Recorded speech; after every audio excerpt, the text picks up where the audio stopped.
മൂസ നബി അലൈഹിസ്സലാത്തു വസ്സലാമിൻ്റെ ജീവിതം മാറ്റിമറിച്ച പ്രാർത്ഥന, ജീവിതത്തിൽ എല്ലാ നന്മകൾക്കും കാരണമാകുന്ന ദുവ, അടിമയെ ഉടമയായ സൃഷ്ടാവായ അള്ളാഹുവിനോട് അടുപ്പിച്ചു നിർത്തുന്ന ദുവ. ആ ദുവ പഠിച്ചാൽ എങ്ങനെ ഉണ്ടാകും? അതും ഖുർആനിൽ പറയപ്പെട്ട ദുവ, മനസ്സിൽ തട്ടി മനസ്സറിഞ്ഞ് സൃഷ്ടാവിൽ എല്ലാം അർപ്പിച്ച് ദുവ ചെയ്യാൻ പറ്റിയ നല്ല ഒരു ദുവ. അതാണ് ഇന്നത്തെ ക്ലാസ്സിൽ ഞാൻ പറയാൻ പോകുന്നത്. ഞാൻ doctor Abdul Khader Baqavi, self mastery കോഴ്സിൻ്റെ ഡയറക്ടറാണ്. തീർച്ചയായിട്ടും ജീവിതത്തിൽ നമുക്ക് പ്രായോഗിക രംഗത്ത് ഉപകാരപ്രദമാകുന്ന നുറുങ്ങുകളും ടിപ്സുകളും ഒക്കെയാണ് നമ്മളുടെ ചാനലിലൂടെ പറയുക. തഖ്വയോടുകൂടെ ജീവിക്കാൻ ആവശ്യമായിട്ടുള്ള, ലോകത്തിനെല്ലാം നന്മയും സമാധാനവും ഭവിക്കട്ടെ എന്ന ചിന്തയിലൂടെ കൂട്ടത്തിൽ നമ്മൾക്കും ഒരുപാട് നന്മയും ഐശ്വര്യവും ഉണ്ടാകാനുള്ള പ്രവർത്തനങ്ങളുമായി മുമ്പോട്ട് പോകാൻ ആരൊക്കെ ആഗ്രഹിക്കുന്നുവോ അവർക്കെല്ലാം വരാനും കേൾക്കാനും പ്രയോഗവൽക്കരിക്കാനും ഉള്ള ശീലങ്ങളും ആചാരങ്ങളും അല്ലെങ്കിൽ ആ രീതിയിലുള്ള കർമ്മങ്ങളും ഒക്കെയായിരിക്കും നമ്മളുടെ ചാനലിലൂടെ പറയുക. അപ്പോൾ തീർച്ചയായിട്ടും എല്ലാവരും ഇത് കേൾക്കണം. അതേപോലെ തന്നെ ഇതിൽ താല്പര്യമുള്ള ആളുകളിലേക്ക് ഇത് കൈമാറ്റം ചെയ്യപ്പെടണം, ഷെയർ ചെയ്യപ്പെടണം. എല്ലാവർക്കും നന്മയും ഐശ്വര്യവും സമൃദ്ധിയും ഉണ്ടാകുന്ന നല്ല ഒരു കാലവും സാഹചര്യവും ഉണ്ടാകുമാറാവട്ടെ എന്ന് നമ്മൾക്ക് പ്രാർത്ഥിക്കാം. മൂസാ നബി അലൈഹിസ്സലാത്തു വസ്സലാമിൻ്റെ ജീവിതം മാറ്റിമറിച്ച ഒരു ദുവ ഉണ്ട്. ആ ദുവ നമ്മൾ പഠിക്കുകയും നമ്മളുടെ ദുവകളിലെല്ലാം, പ്രാർത്ഥനകളിലെല്ലാം അത് കൊണ്ടുവരികയും ചെയ്താൽ എങ്ങനെ ഉണ്ടാകും? ഒരുപാട് പ്രത്യേകതകളുള്ള ദുവ ആണ്. ഖുർആനിൽ പറഞ്ഞ ദുവ ആണ്. സൂറത്തുൽ ഖസസിൽ 24-ാമത്തെ ആയത്തിൽ ആ ദുവ പറഞ്ഞിട്ടുണ്ട്. മൂസാ നബി അലൈഹിസ്സലാത്തു വസ്സലാമിൻ്റെ ചരിത്രം എടുത്ത് പരിശോധിച്ച് നോക്കിക്കഴിഞ്ഞാൽ, അദ്ദേഹം ഒരു യാത്രയിൽ ഒരു കിണറിന് സമീപമെത്തി. അപ്പോൾ ആളുകളെല്ലാം വെള്ളം എടുക്കാൻ വേണ്ടിയിട്ട് തിക്കും തിരക്കും കൂട്ടുന്ന സാഹചര്യമുണ്ടായി. അപ്പോൾ കൂട്ടത്തിൽ 2 സ്ത്രീകൾ വെള്ളം എടുക്കാൻ വന്നിരുന്നു, പെൺകുട്ടികൾ. അവർക്ക് വെള്ളം എടുക്കാൻ പറ്റുന്നില്ല, കാരണം അത്രയും തിക്കും തിരക്കുമാണ്. അപ്പോൾ അവരെ മൂസാ നബി അലൈഹി സ്വലാത്തു വസ്സലാം വെള്ളം എടുക്കാൻ വേണ്ടിയിട്ട് ഹെൽപ്പ് ചെയ്തു. അവർക്ക് വെള്ളം എടുത്തു കൊടുത്തു കിണറിൽ നിന്ന്. അപ്പോൾ അവർ വെള്ളവുമായിട്ട് പോയി. മൂസാ നബി അലൈഹി സ്വലാത്തു വസ്സലാം ആണെങ്കിൽ ആ സന്ദർഭത്തിൽ നബി ആയിട്ടില്ല, വല്ലാത്തൊരു സാഹചര്യത്തിലാണ്, ജോലിയില്ല, നാട്ടിൽ നിന്ന് പോന്നു. അങ്ങനെയുള്ള ഒരു പ്രത്യേക സാഹചര്യത്തിലാണ് ഈ സംഭവം ഉണ്ടാകുന്നത്. അപ്പോൾ മൂസാ നബി അലൈഹി സ്വലാത്തു വസ്സലാം ദുആ ചെയ്ത ഒരു ദുആ, അതാണ് സൂറത്തുൽ ഖസസ് 24-ാമത്തെ ആയത്ത്. മുസഹഫ് മറിച്ച് നോക്കുക, അവിടെ ഇങ്ങനെ കാണാം: റബ്ബി ഇന്നി ലിമാ അൻസൽത ഇലയ്യ മിൻ ഖൈരിൻ ഫഖീർ. അതാണ് ദുആ. ഇത് നമ്മൾക്കെല്ലാവർക്കും ദുആ ചെയ്യാൻ പറ്റിയ നല്ലൊരു ദുആ ആണ്. പ്രത്യേകിച്ച് ഖുർആനിലും ഹദീസിലും ഒക്കെ വന്ന ദുആ, അതിന് വളരെയധികം മാനങ്ങളുണ്ടാകും, വലിയ അർത്ഥതലങ്ങളുണ്ടാകും. നമ്മളുടെ ദുആകളിലല്ല, നമുക്കിപ്പോൾ മലയാളത്തിലും ദ്വാരക്കാം, ഏത് ഭാഷയിലും ദ്വാരക്കാം. പക്ഷേ ഏത് ഭാഷയിൽ ദ്വാരക്കുകയാണെങ്കിലും ഖുർആനിലും ഹദീസിലും വന്ന ചില ദുആകളെങ്കിലും നമ്മൾക്ക് പഠിച്ചു വെക്കേണ്ടതുണ്ട്.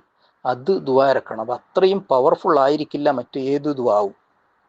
അപ്പം അതുകൊണ്ട് ഈ ദുആ ഇന്നത്തെ ക്ലാസ്സിൽ ഞാൻ നിങ്ങൾക്ക് പറഞ്ഞു തരാൻ പോവാണ്, അതിൻ്റെ അർത്ഥം പറഞ്ഞു തരാൻ പോവാണ്.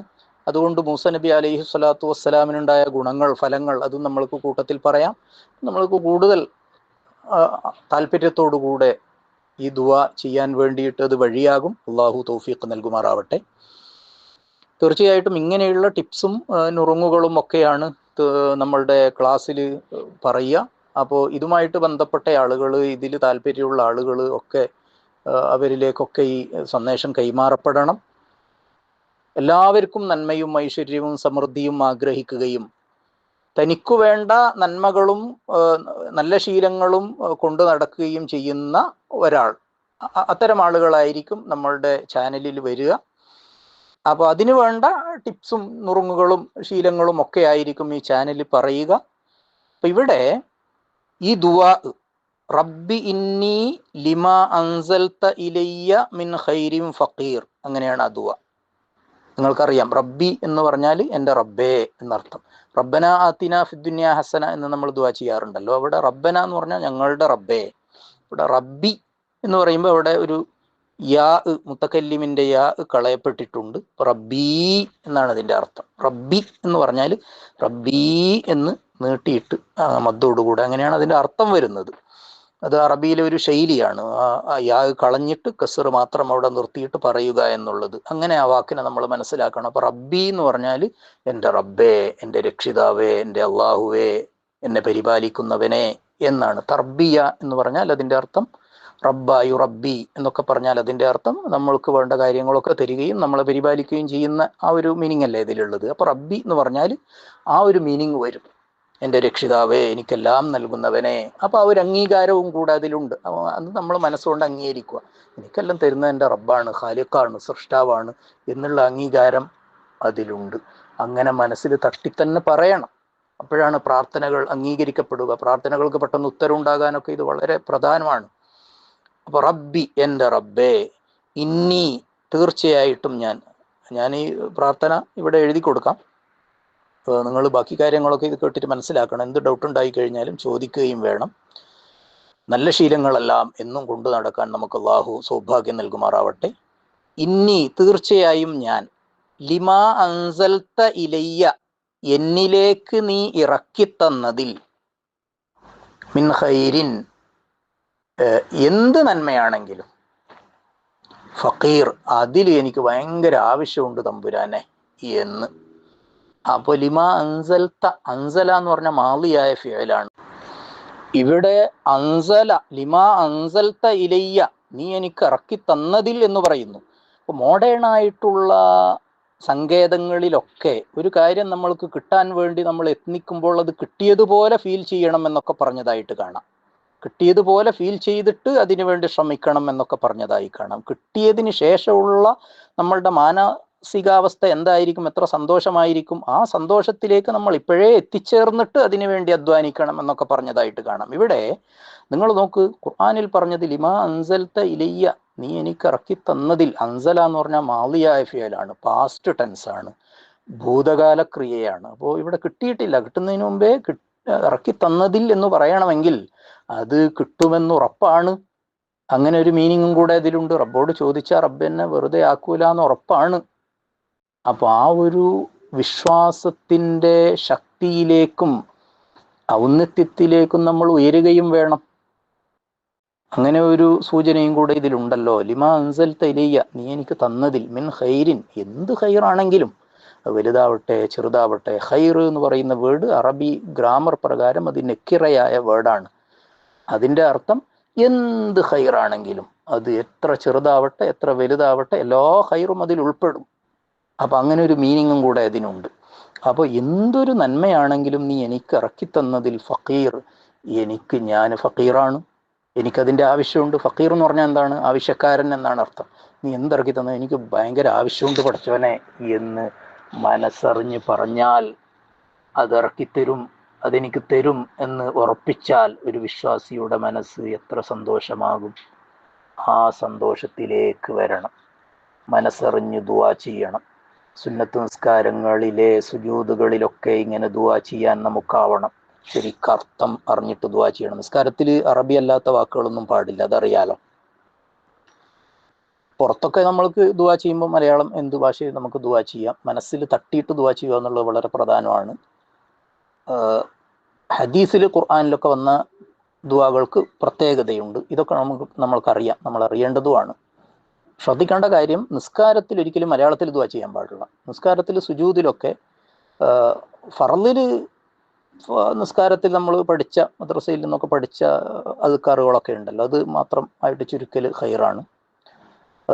സുന്നത്ത് നിസ്കാരങ്ങളിലൊക്കെ ഇങ്ങനെ എക്സ്ട്രാ ദുആകളൊക്കെ നമ്മൾക്ക് പ്രത്യേകിച്ച് സുജൂദിൽ നമ്മൾക്ക് ദുആ ചെയ്യാവുന്നതാണ്. അപ്പോൾ സുജൂദിൽ പോയിട്ടാകുമ്പോൾ ഇങ്ങനെയും കൂടെ ദുആ ചെയ്യുക. റബ്ബി ഇന്നി ലിമാ അൻസൽത ഇലയ്യ മിൻ ഖൈരിൻ ഫഖീർ എന്ന് ദുആ ചെയ്യുക. അപ്പോൾ അത് നമ്മളുടെ സൃഷ്ടാവിലേക്ക് കൂടുതൽ അടുപ്പിക്കാനും വിശ്വാസം കൂടുതൽ ദൃഢമാകാനും ഭക്തി കൂടുതൽ മനസ്സിനെ ത്രസിപ്പിക്കാനും അത് കാരണമാകും. അതേപോലെ തന്നെ നമ്മൾ സുബഹിൻ്റെ മുമ്പുള്ള സുന്നത്ത് നിസ്കാരം, തഹജ്ജുദ് നിസ്കാരം, അതേപോലെ ളുഹാ നിസ്കാരം, സുന്നത്ത് നിസ്കാരങ്ങൾ, റവാത്തിബുകൾ, ഇത്തരം നിസ്കാരങ്ങളിലൊക്കെ വിത്റാണെങ്കിലും ഒക്കെ ഇതിൽ നമ്മൾ സുജൂദിൽ, കാരണം അഖറബു മാ യകൂനുൽ അബ്ദു ഇലാ റബ്ബിഹി സുജൂദാണത്. ഒരടിമ ഉടമയിലേക്ക് ഏറ്റവും അടുത്ത് നിൽക്കുന്ന സാഹചര്യം ഏതാണ്? അസുജൂദ്. അത് സുജൂദാണ്. സുജൂദിനേക്കാൾ റബ്ബുമായിട്ട് അടുത്ത് നിൽക്കുന്ന ഒരു സമയവും ഒരു വിശ്വാസിയെ സംബന്ധിച്ചിടത്തോളം ഇല്ല. അതുകൊണ്ട് തന്നെ സുജൂദിൽ വെച്ചിട്ട് നമ്മൾ ഇത്തരം ദുആകൾ ചെയ്തു കഴിഞ്ഞാൽ അത് മനസ്സിന് ഭയങ്കര ആശ്വാസം നൽകും.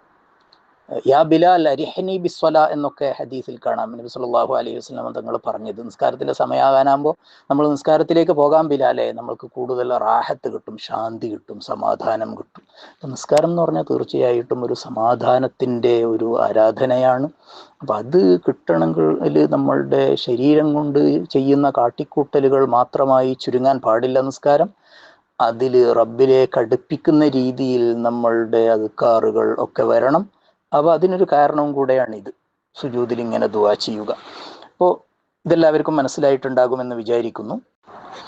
തഫ്സീറിൻ്റെ ഉലമാക്കൾ പറഞ്ഞ ചില കാര്യങ്ങളും കൂടെ ഞാൻ ഇതിലേക്ക് ആഡ് ചെയ്യാം, എന്നിട്ട് ഈ വീഡിയോ വൈൻഡപ്പ് ചെയ്യാം. കാരണം എന്തെന്ന് പറഞ്ഞാൽ, ഞാൻ എൻ്റെ ചാനലിൽ ഉദ്ദേശിക്കുന്നത് സുദീർഘങ്ങളായ വീഡിയോ ചെയ്യാനല്ല. ഓരോ വീഡിയോയിലും ഓരോ ടിപ്പ് അല്ലെങ്കിൽ ഒരു നുറുങ്ങ് അല്ലെങ്കിൽ ഒരു വിഷയം അത് മാത്രം ചെറിയതായ രീതിയിൽ പറഞ്ഞു പോകലാണ്. കാരണം ശീലങ്ങൾ ഉണ്ടാക്കിയെടുക്കലാണ് നമ്മളുടെ ചാനലിൻ്റെ ഉദ്ദേശം. നല്ല ശീലങ്ങൾ ഉണ്ടാക്കിയെടുക്കുക, നന്മയുടെ വഴി കാണിച്ചു കൊടുക്കുക, ആളുകൾക്ക് കൂടുതൽ ആത്മവിശ്വാസത്തോടുകൂടെ മുമ്പോട്ട് പോകാനുള്ള വഴിയും ലക്ഷ്യവും ഒക്കെ കാണിച്ചു കൊടുക്കുക എന്നുള്ളതാണ് ചാനലിൻ്റെ ഉദ്ദേശം. അപ്പോൾ അതുകൊണ്ട് തന്നെ പരത്തി പറയുകയോ അല്ലെങ്കിൽ ഒരുപാട് വിഷയങ്ങൾ ഒരേ വീഡിയോയിൽ പറയുന്ന രീതി ഒരിക്കലും സ്വീകരിക്കില്ല. കാരണം എന്തെന്ന് പറഞ്ഞാൽ ഓരോ വിഷയങ്ങളും വളരെ വളരെ ഇമ്പോർട്ടൻ്റ് ആയതാണ്. അപ്പോൾ അത് സെപ്പറേറ്റ് ആയിട്ട് തന്നെ പറയണം. അപ്പോൾ ഒരു വീഡിയോ എന്ന് പറഞ്ഞാൽ അതൊരു വിഷയം, അത്ര മാത്രമേ ഇതിലുണ്ടാവുള്ളൂ.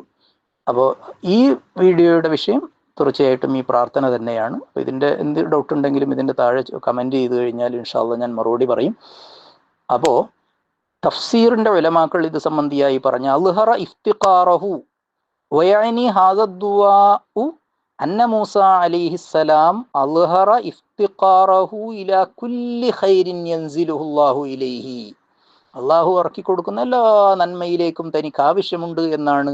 ഏത് നന്മയാണെങ്കിലും ആ നന്മയിലേക്കെല്ലാം തനിക്ക് ആവശ്യമുണ്ട് എന്നാണ് മൂസ നബി അലൈഹി സ്വലാത്തു വസ്സലാം ഇവിടെ പറയുന്നത്. തവാദുഅൻ, അത് വിനയത്തോടുകൂടെ പറയുകയാണ്.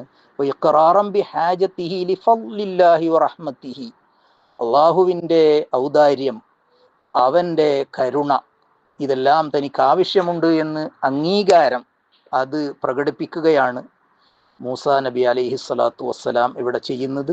ഒയുസ്തഖ്ദമു, പിന്നെ പറയുന്നു ഒയുസ്തഖ്ദമു ഹാദ ദുആഉ കതഅബീരിൻ അനി തവക്കുലി അലല്ലാഹ്. ഇങ്ങനെ ദുആ ചെയ്യുമ്പോൾ അതിൽ തവക്കുലിൻ്റെ ഒരു മീനിങ്ങും കൂടെ ഇതിലുണ്ട്. ഞാനെല്ലാം അള്ളാഹുവിലേക്ക് ഏൽപ്പിക്കുന്നു എന്ന്. അപ്പോൾ അള്ളാഹിലേക്കെല്ലാം ഏൽപ്പിച്ചു കഴിഞ്ഞാൽ മനസ്സ് ശാന്തിയാകും, സമാധാനമാകും. അതേപോലെ വലിയ ഇഅ്തിമാദി അലൈഹി ഫി തൈസീരിൽ ഉമൂരി, കാര്യങ്ങളൊക്കെ എളുപ്പമായി കിട്ടുന്നതിൽ അള്ളാഹുവിനെ ആശ്രയിക്കുന്നു എന്നുള്ള മീനിങ് ഉണ്ട് ഇതിൽ. തൽബിയത്തിൽ ഇഹ്തിയാജാത്തിൽ മുഖ്തലിഫ, അതേപോലെ വിവിധ ആവശ്യങ്ങൾ എന്തായിക്കോട്ടെ, ഓരോരാൾക്കുള്ള ആവശ്യങ്ങൾ വെവ്വേറെ ആയിരിക്കൂലേ. അപ്പോൾ അതിനെല്ലാം ഇപ്പോൾ ഓരോന്ന് സെപ്പറേറ്റ് ദുആ അല്ല. ഇങ്ങനെ ഹദീസിലും ഖുർആനിലൊക്കെ വന്ന പ്രാർത്ഥനയുടെ പ്രത്യേകത എന്തായിരിക്കും? ഒരു ദുആയിൽ തന്നെ ഒരുപാട് കാര്യങ്ങൾ ഉൾക്കൊണ്ടിട്ടുണ്ടാകും.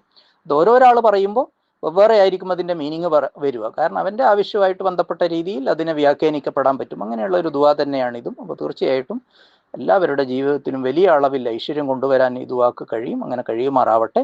പിന്നെ ഒരു കാര്യം കൂടെ പറയാം. മൂസാ നബി അലൈഹി സ്വലാത്തു വസ്സലാം ഈ പ്രാർത്ഥന ചൊല്ലിയ സാഹചര്യം നമ്മൾ പറഞ്ഞു. അദ്ദേഹം ഒരു യാത്രയിലായിരുന്നു, നാടൊക്കെ വിട്ടു പോവുകയാണ്. അപ്പോൾ ജോലിയില്ല, കല്യാണം കഴിച്ചിട്ടില്ല, സാഹചര്യങ്ങളൊക്കെ വലിയ പന്തിയല്ല. അങ്ങനെയുള്ള ഒരു സാഹചര്യത്തിലാണ് മൂസാ നബി അലൈഹി സ്വലാത്തു വസ്സലാം യാത്രയിൽ ഇങ്ങനെ ഒരു എന്താ പറയുക, കിണറിൻ്റെ വക്കിൽ വെള്ളം കോരി കൊടുത്തതും ആ സമയത്ത് അവിടെ മാറി ഇരുന്ന് ദുആ ചെയ്തതൊക്കെ. അപ്പോൾ തഫ്സീറിൻ്റെ ഉലമാക്കൾ പറയുന്നു, മൂസാ നബി അലൈഹി സ്വലാത്തു വസ്സലാമിൻ്റെ ഖിസ്സയിൽ ഈ ദുആ ഇത് എങ്ങനെയൊക്കെ ഉത്തരം കിട്ടി? ഔജദ ലഹുൽ അമല, അള്ളാഹു അദ്ദേഹത്തിന് ജോലി കൊടുത്തു. അതോടുകൂടെ അള്ളാഹു അദ്ദേഹത്തിന് ജോലി കൊടുത്തു, ജോലി ഉണ്ടായി അവിടെ വെച്ച് തന്നെ. ആ വെള്ളം കോരി കൊടുത്ത 2 പെൺകുട്ടികളുടെ ഉപ്പ ഇദ്ദേഹത്തെ വിളിപ്പിച്ചല്ലോ, മൂസാ നബി അലൈഹി സ്വലാത്തു വസ്സലാമിനെ വിളിപ്പിച്ചു, ജോലി കൊടുത്തു. വസൗജഹു, അതേപോലെ തന്നെ കല്യാണം കഴിച്ചു കൊടുത്തു. അപ്പോൾ അങ്ങനെ ഒരു നിയമത്തുണ്ടായി. വക്രമഹു ബിൻ നുബുവ, പിന്നെ നുബൂവത്തും കിട്ടി അതോടനുബന്ധമായിട്ട്. ഇപ്പോൾ ഇങ്ങനെയൊക്കെ ഒരുപാട് കാര്യങ്ങൾ കിട്ടി. അപ്പോൾ ജീവിതം തന്നെ മാറ്റിമറിച്ചു ഈ ദുആ എന്ന് നിങ്ങൾക്ക് മനസ്സിലായില്ലേ? ജീവിതത്തിൻ്റെ മറ്റൊരു ഏട് എന്ന് പറയാവുന്ന രീതിയിൽ വലിയ അളവിൽ ജീവിതത്തിൽ പുരോഗതി ഉണ്ടായി. അപ്പോൾ തീർച്ചയായിട്ടും അങ്ങനെയുള്ള പശ്ചാത്തലമുള്ള ഒരു ദുആ ആണിത്. ഇതിൻ്റെ മീനിങ് ശരിക്കും മനസ്സിലാക്കുകയും ജീവിതത്തിൽ വലിയ അളവിൽ ഇത് ഉപയോഗപ്പെടുത്താനുമാവണം. അള്ളാഹു തൗഫീഖ് നൽകി അനുഗ്രഹിക്കുമാറാവട്ടെ.